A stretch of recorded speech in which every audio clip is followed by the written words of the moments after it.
Hi, I'm Meg Riley in Minneapolis, Minnesota with the Church of the Larger Fellowship, and you've joined us for another episode of The VUU. I will ask our regulars to introduce themselves, and we have a couple things to talk about, and then we have some special guests today that we're excited to introduce you to. Patrice?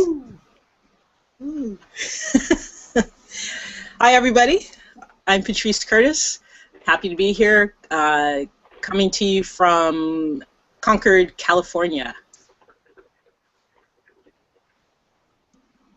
Hi, I'm the Reverend Joanna Fontaine Crawford, coming to you from Houston, Texas. I'm Tom Shade. Oh, go ahead, Hank. No. Please, After you. No, go ahead. I'm Reverend Hank First, and since it's Memorial Day weekend, I am getting the white shoes ready. Right? Here's the stuff. Here's the cleaner. You got your belt too. You got a white belt too with those? A white belt. I'm wearing it right now. I'd like to see that belt. There you go. Can you see it? There we go. And maybe a few things we didn't want to see. Yeah, really. Okay, thank you very, very much. Tom, go on. Hi, this is Tom Shade. It's a beautiful day here in Ann Arbor. So spring-like, I got out the aqua shirt. So you're looking pretty springy yourself. Aquaman. Yes, I am. Aquaman today. So, hey, huzzah to the UUA staff. I think they're opening today at 24 Farnsworth after a little delay, courtesy of inspections. Was there a ceremony? Did like Peter cut a ribbon or something? I don't know. I was hoping to be there for the grand opening. I was there Monday and Tuesday hanging around, but they couldn't get in. So I know that they were planning to have, bagels and stuff. So, that, for the UUA, that's a ceremony as we get. Great bakery right down. Right around the block. I drove over there on Tuesday because I was bummed not to get in. And one thing I noticed, there are so many more people walking around the streets there than there are on Beacon Hill. Just tons of activity going on. Now, I will say that in the course of being there under 10 minutes, 3 people gave me the finger and 2 people swore at me. Admittedly, I drive like a Minnesotan, but still, I was a little, I thought this innovation district is pretty aggressive over here. So, it's just for things like pausing too long before I turn. People would be like, ah! But God, calm down. I'm just out of Iceland where people are very mellow. So, anyway. It is Southie, Yeah, you can feel it. It is Southie. Feel that energy. Hank, what do you know about that neighborhood? You're from there. I mean, you live Oh my around gosh. there. Yeah, no. As a long-time Boston resident, there used to be all kinds of great lofts. I've been to many parties down in that neighborhood. And also, right around the corner was the old Channel Rock Club, which was owned by the Italian mob. It was the only thing in South Boston owned by the Italian mob, owned and run by the Italian mob, but where you'd go see lots of all the big acts, all the big punk rock bands and bands would play there, and dead bodies showing up in that neighborhood, all that sort of stuff. Nobody wants to hear those stories. But and also when I was a bike messenger riding, there were a few offices further down the street there, and it was horrible because it is a wind tunnel. I don't think anybody knows it's a wind tunnel down there, but it's all the new construction down there is absolutely fantastic. It's beautiful. It's very close to the Children's Museum, and folks, when you go to visit 24 Farnsworth, don't forget to see the Boston Tea Party ship, the Beaver, and the great stuff they have there for all you tourists. Did you say that Beaver? Great. That's the name of the boat. The boat's called the Beaver? How did I never know that? Okay, never mind. I just never knew it. Right, so. Must mute microphone. Must mute microphone. Please, Hank, mute. Don't do it. See, I got really relaxed in Iceland. It's a very sex-positive place. I mean, I went to this penis museum, for instance, in Reykjavik. It's Must mute microphone. no, Me too. Me it's too. a phallocentric museum full of specimens of penises, including many human males who have either bronzed or offered for posterity their own parts. It's Michael, you've been to Iceland. Did you go to the penis museum? I have been to Iceland, and we skipped the penis museum when we were there. I went for my gay male friends, for God's sake. I know one of the best jobs in Iceland is somebody who polishes the exhibits. It's a private museum. Did you get a T-shirt or a keychain or something? Oh my I gosh. think they call that fluffer. Perhaps we're a wee bit punchy here. His son is called Fluffer Son, and his daughter is called Fluffer Daughter. Oh no. I'm glad we can have this dignified conversation as we get into this really important topic today. Patrice is crying. And Alondra is like, oh my God, what should I get myself into here? Okay, I just want to say it's a little early.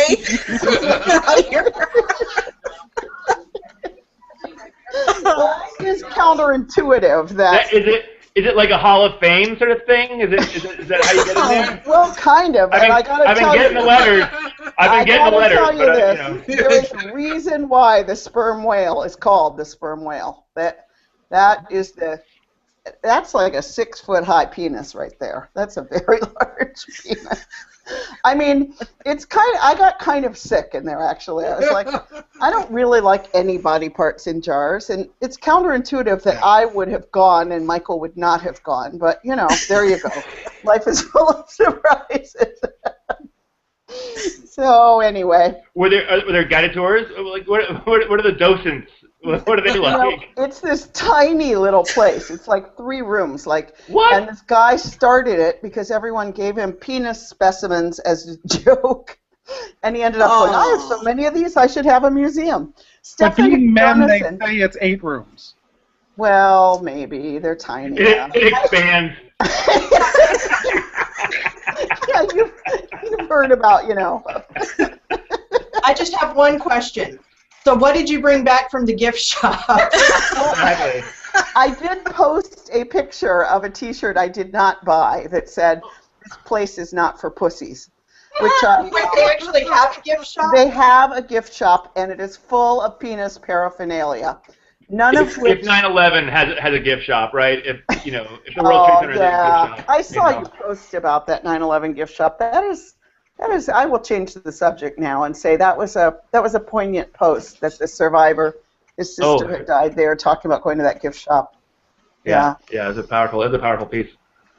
Michael, have you been to the September 11th, the Ground Zero Museum and all that? I have not yet been. No. Yeah. I went right before it opened, but I haven't been back. So since I've looped Michael in a couple times, I'm going to mention that Michael Tino is here. He's the minister in Mount Kisco at the UU Fellowship of Northern Westchester. And we're also joined today by Alandria Williams, who is making us all jealous by being in Florida today, but ordinarily is at the Highlander Center, where she is the co-coordinator of education programs. Yay! And Joanna, you invited these two. Why don't you share how you know them and what you wanted to talk about today? Well, these 2 lovely individuals were with me last week here in my town of Houston, and it was because we were having one of our in-person meetings of the UUA Presidential Search Committee. Usually we are meeting by phone, but about twice a year plus GA, we need to actually get together. And the main thing on the agenda last week was to really flesh out the UUA presidential job description. Michael, do you want to talk a little bit about the history of kind of how we got here? Because a lot of people may not know that this is a brand new thing that we're doing. And I'm also curious how you got to the job description process, which seems so sane. I wondered who thought of it.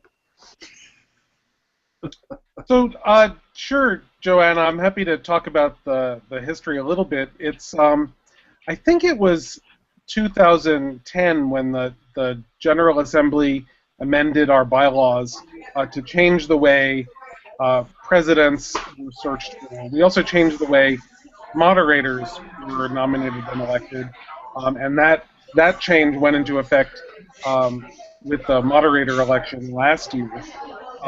But rather than rely on informal channels of gatekeepers who are not accountable, we decided to elect a presidential search committee and empower 7 individuals to go through a search and nominate 2 or more candidates for election. So since this is the first time we've ever done this, the 7 of us have had to develop the process basically from scratch and develop the description of who it is we're looking for to nominate from scratch, because nobody's ever formally done this before. And we decided that we wanted to make this as open and transparent as we could. So each step in the way, we're really trying to involve more and more Unitarian Universalists in it. That's why we're unveiling the job description today on the VUU, and it'll be open for public comment. This is a draft that will be open for public comment through the summer at least. I don't think we have a hard set date for turning off the comments, but there's a survey link on UUA Presidential Search right at the top of the page. And we drafted this job description after interviewing either Tons over of people. email or in person quite a number of people and organizations, including former presidents and moderators and leaders, also communities of Unitarian Universalists with marginalized identities got a chance to weigh in. So really quite a lengthy list of people were interviewed, plus our own knowledge. We're 7 folks who are fairly well plugged into the UUA.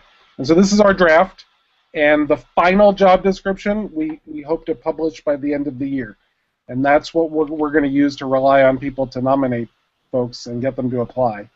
Before you get into the job description, I want to bring Landry into the conversation and ask you what difference you think it'll make to have this process, and what interests you about being on this very time-consuming committee, because these other 2 people are ministers, you know, and you're really doing this with a very different life that you're fitting it around. So I'm really curious.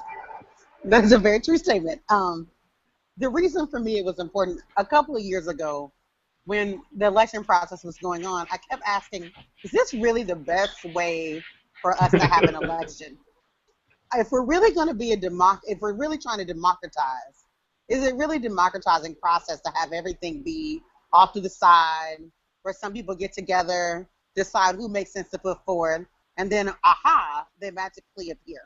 And that didn't seem the best process, in my opinion, for what it would look like. Because people, like in my local church, had no idea how presidents even got to be up for nomination. And everyone was always curious, why these 2 people? Why not these others? What led to them being able to get to that point?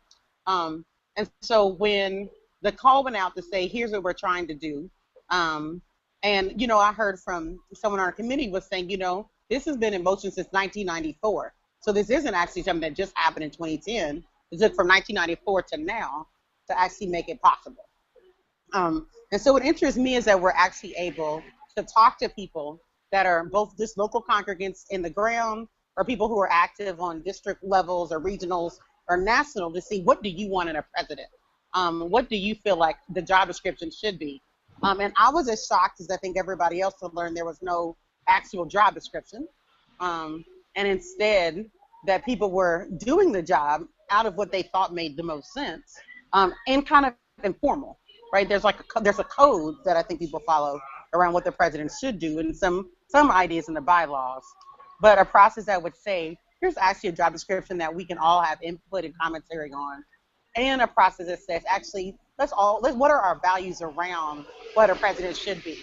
What qualities do we really want in someone? And it also enables people who may not have saw themselves as the next UA president to actually imagine, actually, maybe that could be me. And that, to me, is what interests me in the process. And as I'm almost lifelong UU, almost because I joined the UU movement when I was 7, not cradle, but 7. That was very important to me.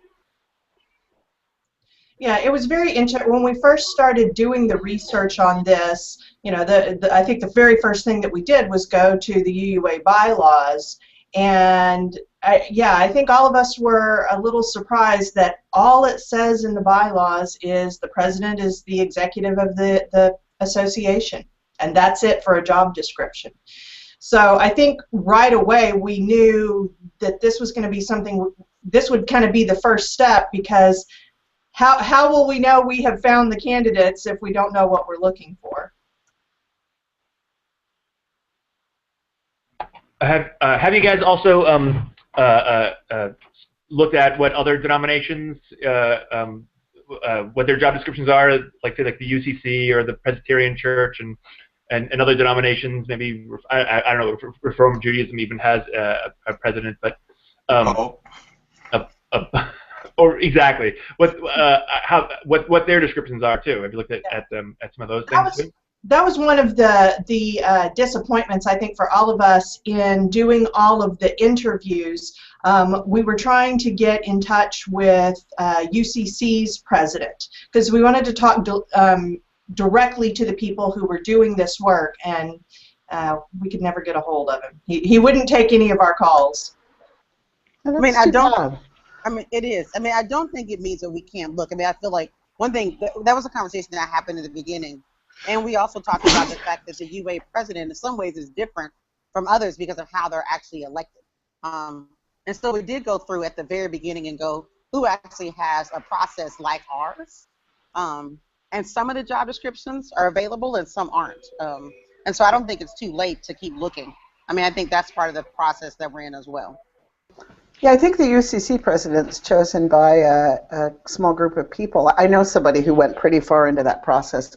And one thing that's really different there is that not only the president, but a lot of the next level down is also selected rather than appointed by the president. So, yeah, there's some differences, but yeah, it's always interesting. Who do you know of who's the closest to us, or do you know? Is it the Baptists? That's who I would guess. Theology aside, I'm just thinking polity. Well, I think the Baptists don't even elect a president. They elect, don't they elect a moderator of the? Yeah, they elect a moderator. Their assembly, you know, They don't elect delegate assembly, their House of Delegates or something. Are moderators that have been making?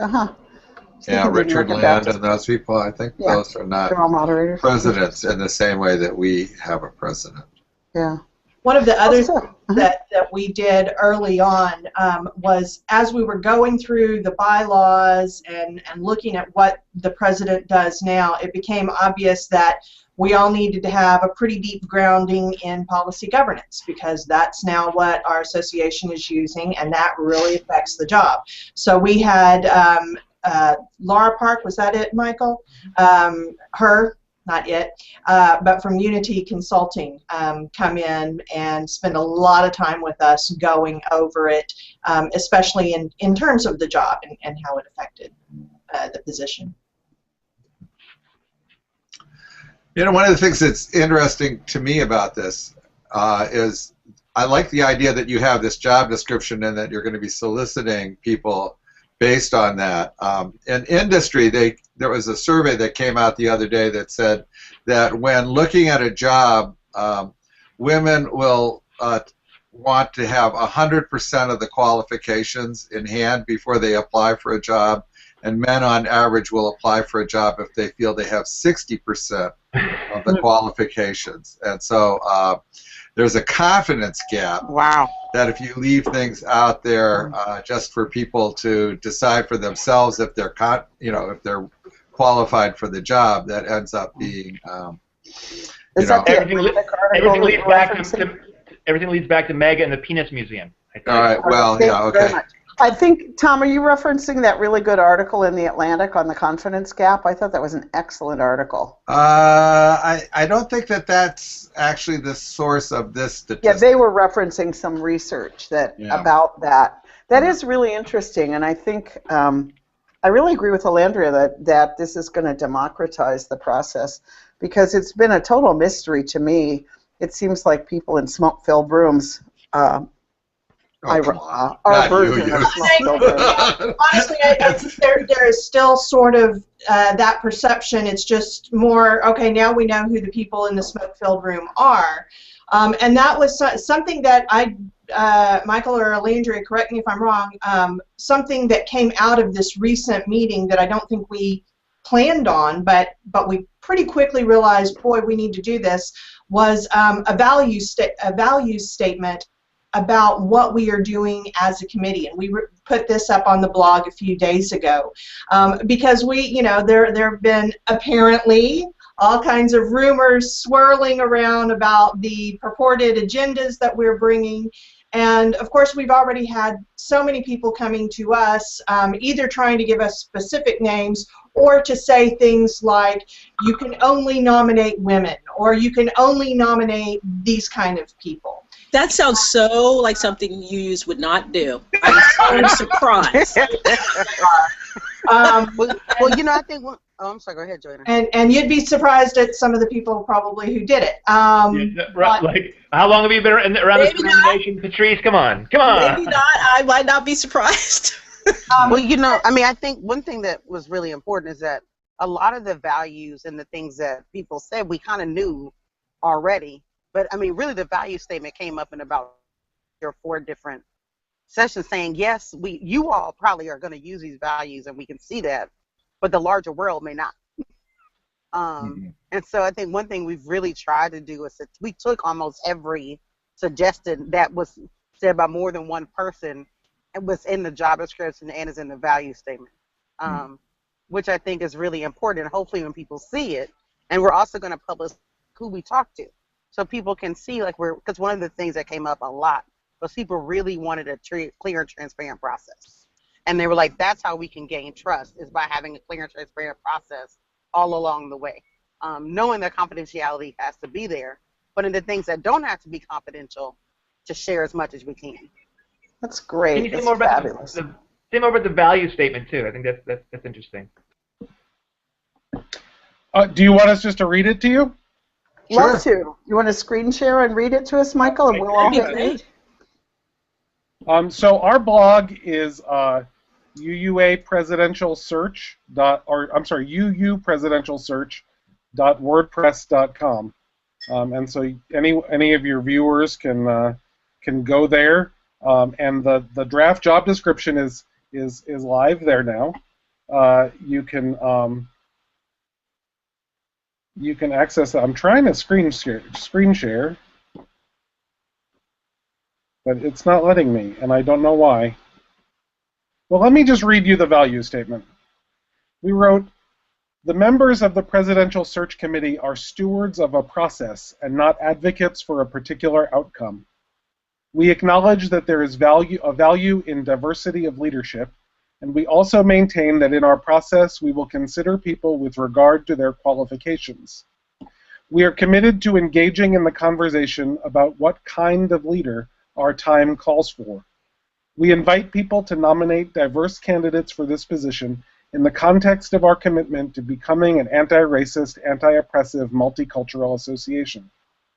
We are not limiting our qualifications to a particular type of leadership, but we expect that successful nominees will have been involved at some level in Unitarian Universalist leadership. We'll be relying heavily on Unitarian Universalists to be the, quote, 8th member, unquote, of our committee, helping identify qualified leaders and encouraging them to apply. We are committed to a process that is as open and transparent as possible, given the demands of confidentiality required for a personnel matter.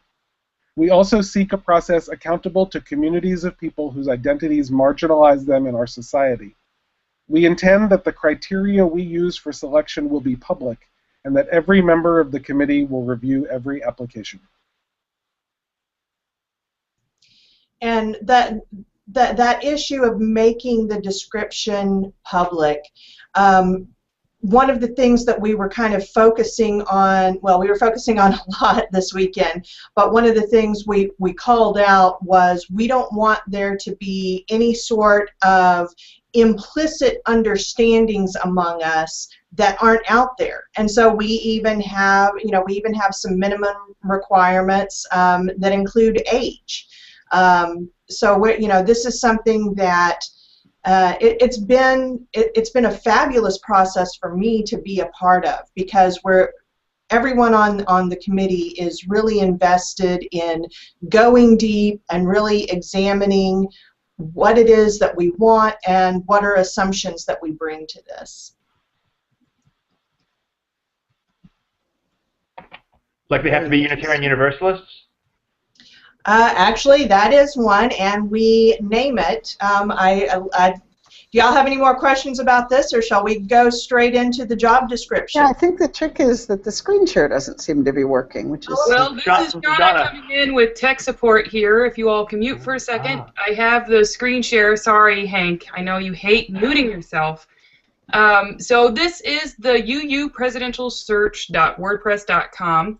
And I have it zoomed up because it was hard to see earlier. I'll probably zoom it down a little bit. And you can see here's the presidential draft description, and here is the value statement from the committee that Michael just read. And here's a great picture of you all. Oh, but it's missing Jackie. Missing Jackie. She didn't join us. She joined us by phone. Okay, so... She's actually on the phone that Liz is holding. So there she is by phone in the picture. So you can go to uupresidentialsearch.wordpress.com, which is right up here to be able to see that. And we'll also have this link in the comments of this video. But here is the SurveyMonkey link, which is where y'all will be taking feedback about this job description. Feedback in other venues will not be accepted. Only here at this survey, if you really have input that you feel strongly about, here is where they're going to take a look at all the feedback. Right there, that link right there.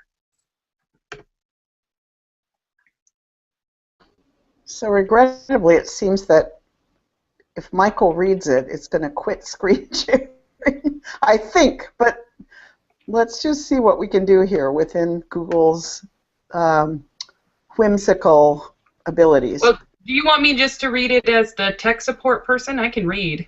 I won't know what it means, but I can read it. Go for it. Should we do that? And then, Michael, you chime in. The members of the committee, chime in if you want to stop Shauna and add things. Any of you? Shauna, can you read it with a more of a Boston accent, though? No, I am from the Midwest and the military, so we don't have accents. Okay, so President of the Unitarian Universalist Association. The President of the Unitarian Universalist Association is the public, spiritual, and executive leader of the UU movement and our association of congregations. The President serves as the executive under policy governance, with responsibility for interpreting the association's ends as set by the board. Accountable to the board, which is the designee of the General Assembly in relationship to executive limitations policies, acts as head of UUA staff, effectively manages and deploys the resources of the association in service of the ends. Serves as ex officio member of the UUA board, acts as the prophetic voice and face of Unitarian Universalism, speaks to Unitarian Universalists on our behalf, represents to Unitarian Universalism in the public square and with other faith leaders. Extends and strengthens Unitarian Universalist institutions, inspires generosity rooted in Unitarian Universalist values and relationships, provides a pastoral and ceremonial presence in support of beloved community, provides leadership for the association's ends of transforming power, privilege, and oppression. Our ideal candidates will be able to authentically and accurately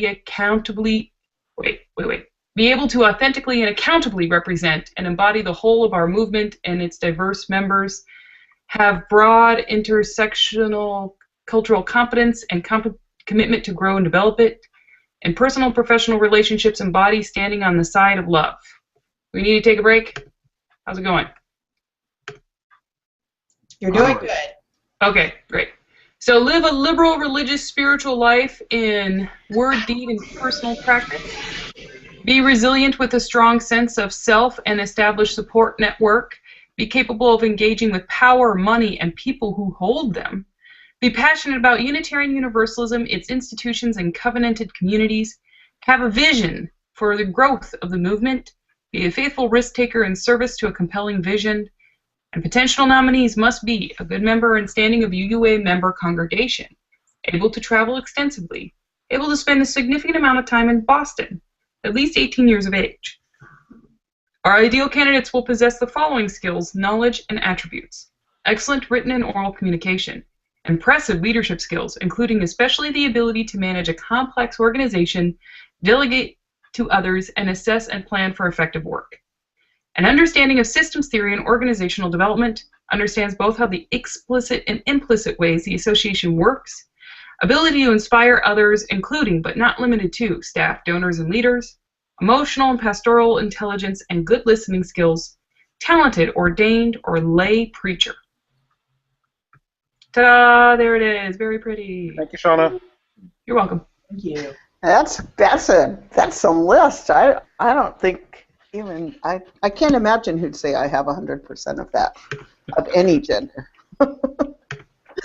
I'm curious because I remember one of the iterations you were saying is that you wanted to list what couldn't be delegated, what had to be done by the president. Is that what this is a list of? This list includes those things.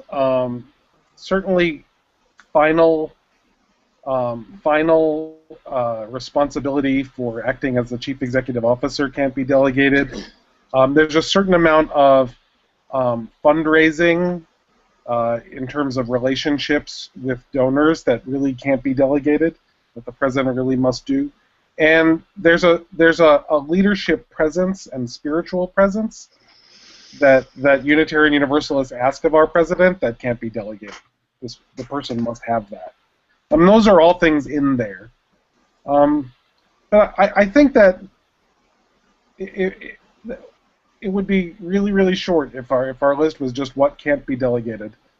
The list of what can be delegated is really, really long.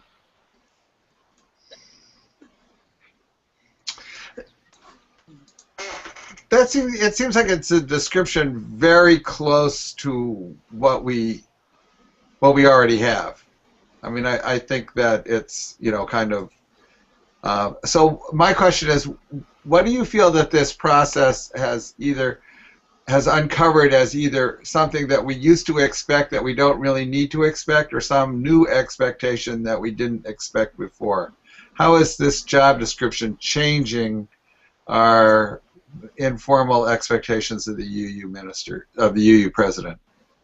I don't know that I'll let Alondria and Michael chime in with their opinions. Personally, I'm not sure that it does. I don't know that that was the goal. We want a president who can address the issues that we're going to have in the future, but I don't think any of us had the goal of, okay, we're going to completely overhaul and change the way the job of president has been done.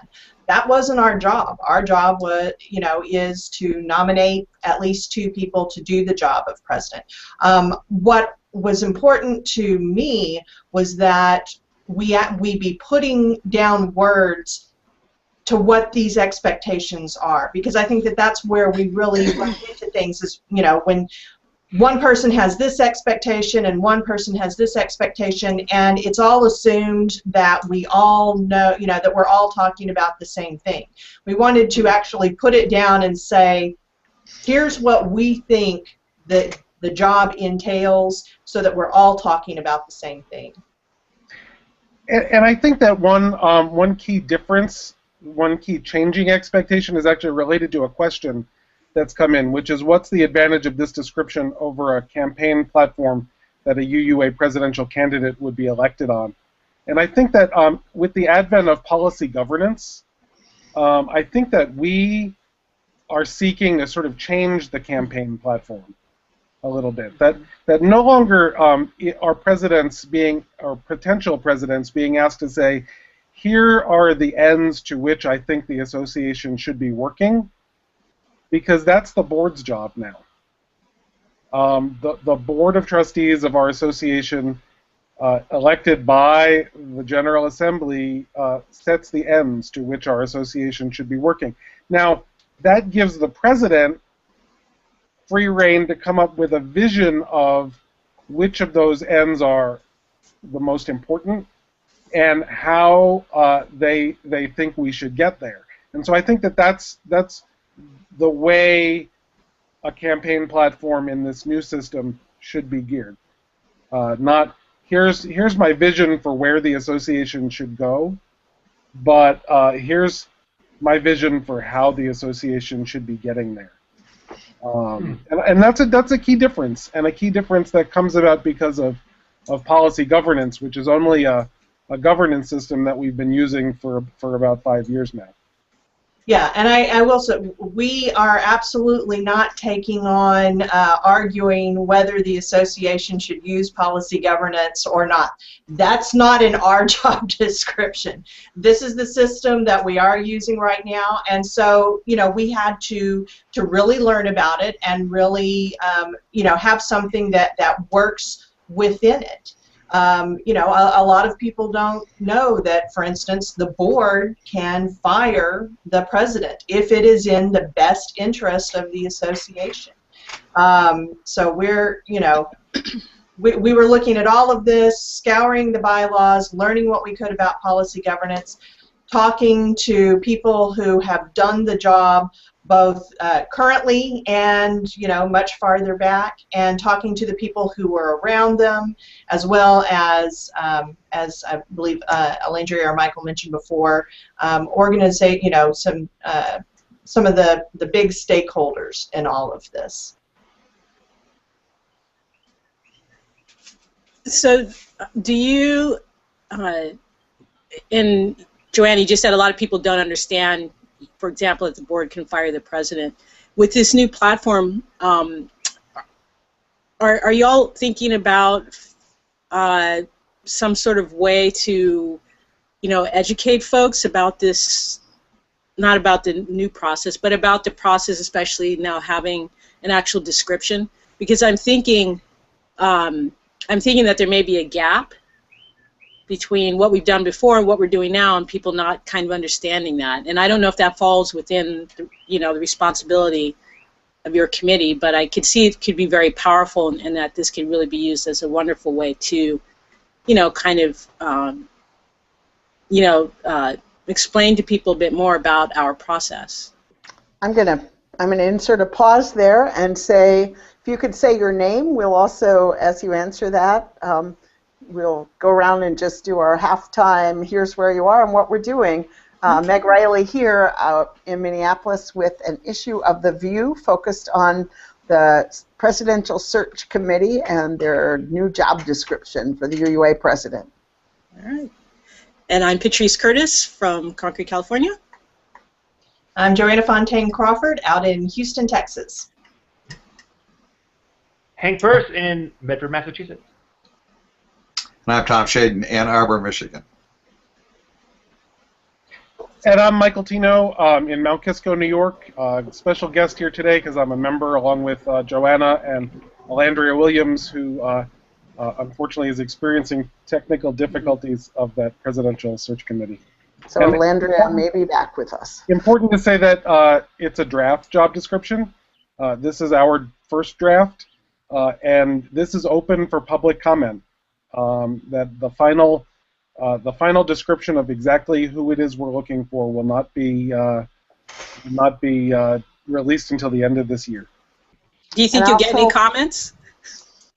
I'm sure Hank has already commented 3 or 4 times. Hold on one second.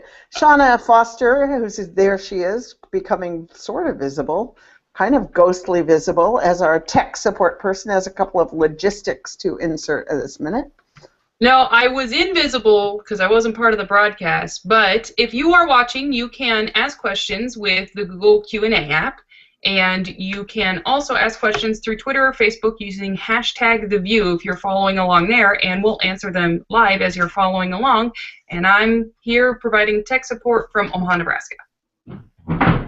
Now I will become invisible. All right, Patrice, you had a question about a gap and wondering if they're going to educate to the gap, and also about are people going to make comments besides Hank. So. So in terms of educating, one of the things that we're going to be doing is we will actually have a workshop at General Assembly this year where we're going to be kind of discussing the whole process, the job description, and there will certainly be time for Q&A during that too. That will be fantastic. Now, when you said the gap, Patrice, I laughed because I was thinking as we got ready for this show about my father's dead now. This next election will be the first one that we haven't gone through together. But this huge gap between what he thinks the president is and what I think the president is. My father, an active lay leader in his local congregation, somebody who went to district meetings and occasionally GA, very, very active, you know, on things like the building committee, the finance committee. And what he cared about in a president was the very last thing on your very long list. He wanted an inspiring preacher.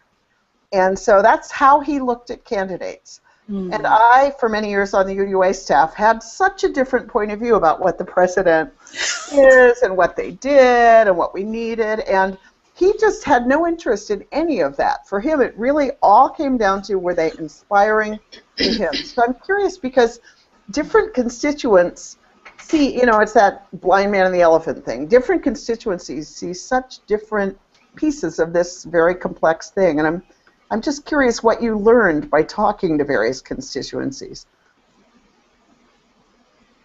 I'll let Michael take this one. Oh, thank you, Joanna.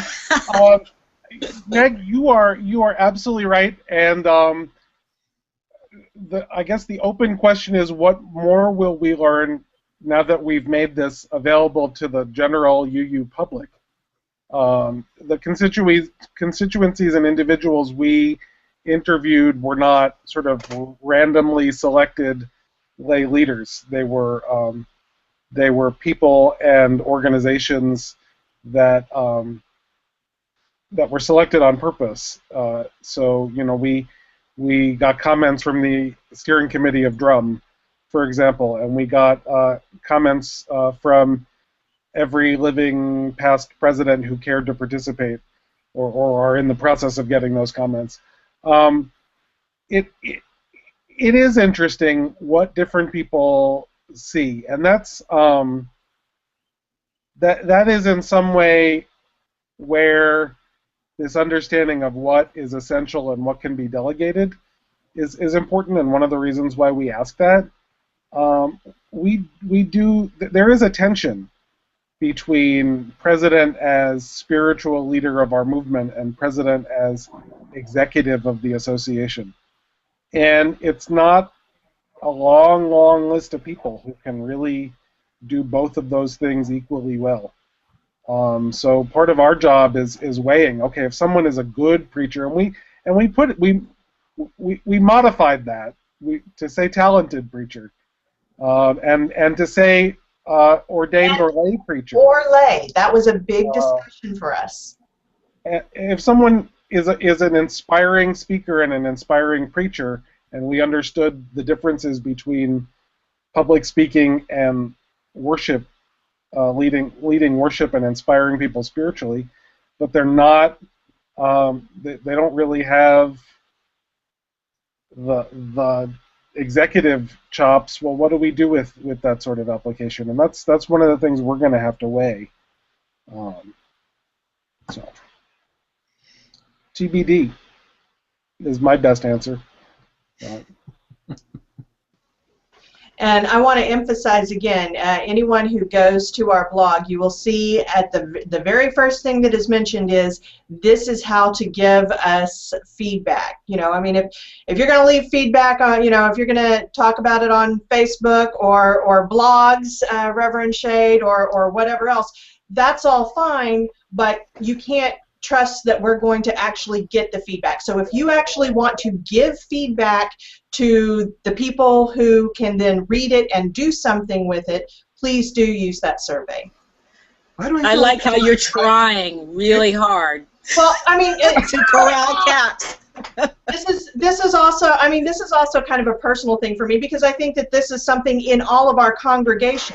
We have to learn the right way to give feedback, you know, and in our congregations, no, it's not out in the parking lot. It's, you know, it's directly to the person or have a process for it. And so that was one of the things as we were creating this that we were always mindful of, is we need to have a very clear, very easy process for giving us feedback. There it is. Please use it. And in a way, it's actually what I was thinking about the process that we have in survey, is that gives folks a chance to actually chat about it if they want, you know, on Facebook or whatever, and not feel that it's going to be taken as something they actually want to tell you. So it may give some folks a chance just to chat about it before they come over to the survey and give, you know, kind of their formal, you know, ideas that they have. Is that list in order of importance? The job description list? Yeah. I don't think so. It's actually in sections. You might notice that are the first sentence of it is sort of the executive summary, and then the next section are key roles that the president plays, and then quality. Skills and attributes. No, I'm sorry. Core competencies, and then qualifications, and then skills, knowledge, and attributes. So there are actually 4 sections to it that are not meant to be more or less important. Than we spent no time or thought in terms of, okay, we're going to prioritize these, because, I mean, so many of these are crucial. How would you prioritize them?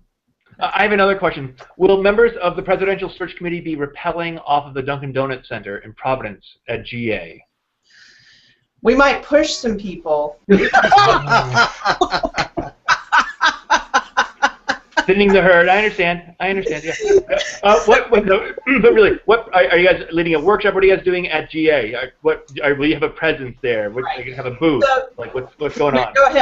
Go ahead, Michael. Do you want to tell? We are puppet show.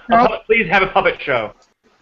We are leading a workshop Thursday at 12:30. Yeah, that sounds about right. Thursday at 12:30 in the Omni Narragansett Ballroom A and B. And we also will have a table with materials outside the exhibit hall. Not a booth per se this year, but a table with materials that people can take. And we will all be wearing some form of buttons that identify us as being part of the Presidential Search Committee, so anyone can come up and chat with us. How about beyond GA? How about, you know, but the survey and GA, are those the 2 main ways that you're looking for input? Yes.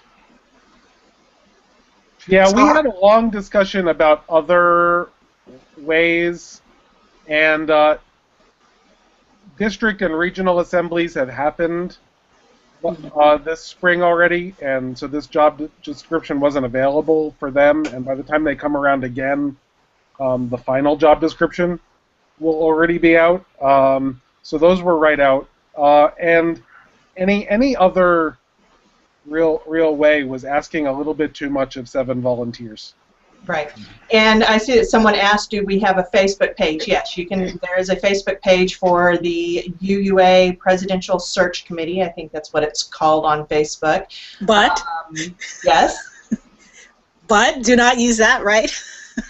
I mean, it's fine. It's fine for, I guess, clarifying questions, things like that. I'm not sure that Facebook is the best way to give your detailed opinion. And also, one of the benefits of having this as a survey is that all of us are going to see the results of it, as opposed to, you know, if I went to the southern region and just had a conversation, well, I'm the only one who would hear that conversation, and so then the rest of the committee is having to rely on my interpretation of things. And that has to happen with some things. For instance, the interviews, we certainly couldn't do all together. We had to divide those up. You know, that's been a concern for some people, and in fact that's why we put it into our values statement. There was a concern of, you know, that we might have a pool of candidates and only some of us would read the information about, you know, a person and some wouldn't. And we're committed to all of it, you know, it getting all of our eyeballs as much as possible. And so if you do it through the survey, you know that all 7 of us are going to see your feedback. Tom, were you trying to say something a while ago? Well, I was just kind of wondering how this process kind of, you know, ends up, right? So my understanding is, from what I'm hearing, you're talking about both nominations and applications, and then Very good question. And then how many candidates come out of that, and have you thought about how you structure the choice? That, I mean, you're presenting people with a choice, and as you know, I mean. Yes. So how do you think about that? You know. So anyway, tell more about how it actually can play out toward the end. You know. We are required by the bylaws to present at least 2 candidates for election in February of 2016 for an election that will be held June of 2017. Mm-hmm. So we have not decided how many people we want to put forth. Though it's interesting to note that if there are 3 or more people running for the position, we use instant runoff voting now. That was one of the changes to our bylaws. And so some of us are tempted to nominate 3 people just to have the UUs have an experience with that. But we have not had that discussion about how many people. There will be 2 or more as per the bylaws. You talk about nominating and applying. We're sort of going with a hybrid kind of system.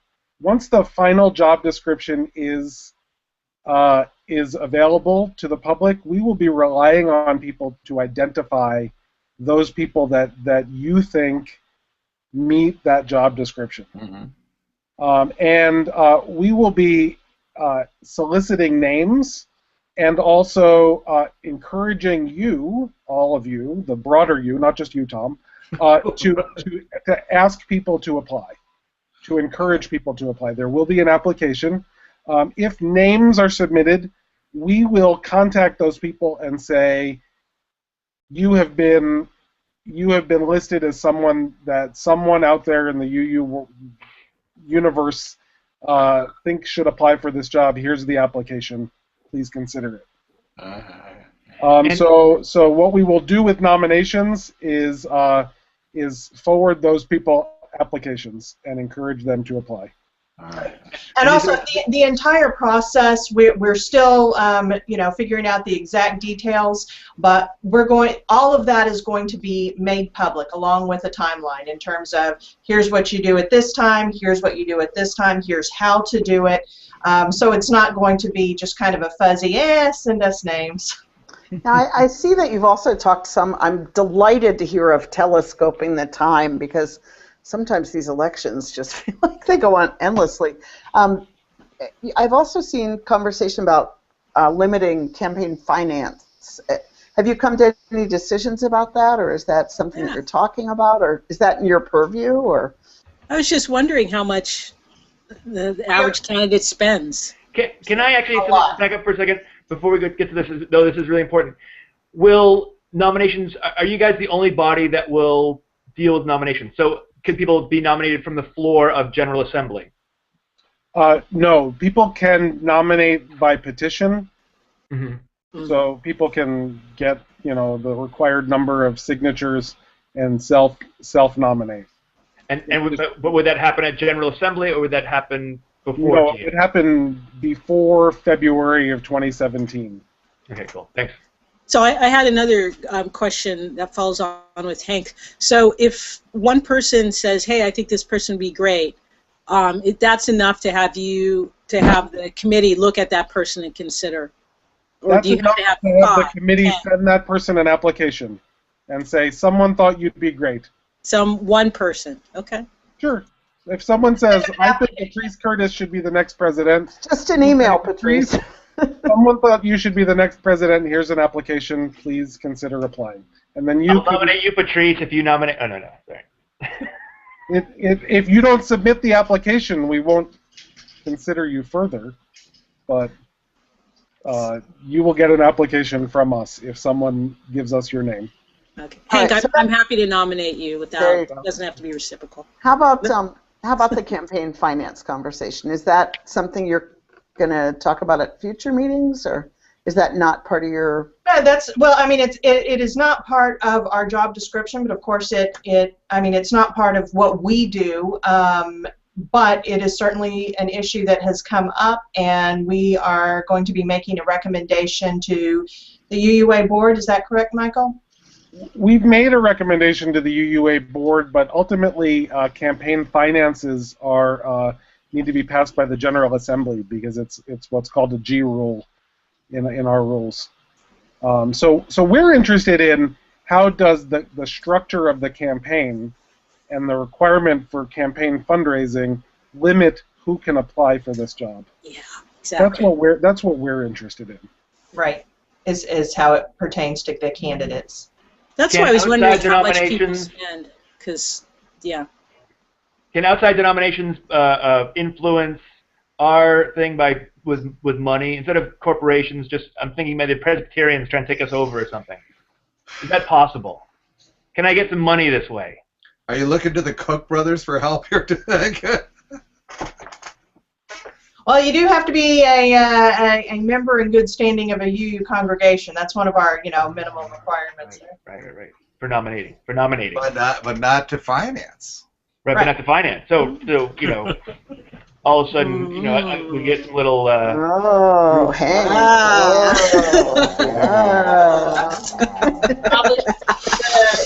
Did Hank just nominate himself to be on the campaign finance committee? He just nominated himself for something. Yeah. I don't know. All right. Well, we're coming towards the end here, so a little baby sighting wouldn't. Oh, well, hold on. And then, Joanna and Michael, if there are things you haven't gotten to say about this, and just check out the article in the new UU World. Yeah. Lovely photos. Lovely photos. There we go. Well, I just want to emphasize again that issue of that every UU is the 8th member of this committee. This is not something where we can't corral people at coffee hour. We can't know all of the great UUs who are out there, the great potential candidates, and so I just want to keep emphasizing. You may be the person who knows the next president of the UUA. So, Joanna, how many people do you think you guys talked to in this process? I'm trying to do the math. So probably, including organizations, counting an organization as one person, probably what do you think, 35? Michael, does that sound about right? That's about right. But many of the organizations, we talk to their whole steering committee or board. Right, that's like great. Loretta, that's representing everyone, You guys have done some deep thinking about this, in other words, so it's great. Thank you for your service. Yeah. Oh, that's good. You're welcome. As the 8th member, I want to thank you for your service. And now the baby will choose which among the regular VUU guests is her favorite. Okay, so let her point at. Hi, baby. This is like a Korean doll, Okay, everyone has to mute so that we can see Michael. I'm sure that she loves you, Hank, but she likes Tom. Oh. I was just gonna nominate, do the Christmas Eve thing. It's let's make a baby king. That Christmas Eve song. Let's make a baby king. Nora. See that you have to get rid of that 18 years and make that 18 months. There you go, an 18-month-old president. That would We've be made a unifying. baby. Well, that would be by unifying. 2017, she will be 4. So there you go. By the way, everybody, I get $1 a week for showing a Coke bottle on the VUU, you know. Well, you've joined us for another week of inspiration and pure silliness at the VUU. Shauna, do we know who's coming next week? I know we're working on it, but I know in 2 weeks Sue Phillips is going to come and talk about Faithify. That's exciting. Cool. New crowdsourcing. I think we still don't know for next week, but it'll be great, you know. And thank you. Oh, did they say yes? Are they coming? We don't know. So anyway, bye everybody. See you next Nora. time. Bye, everybody. Great week.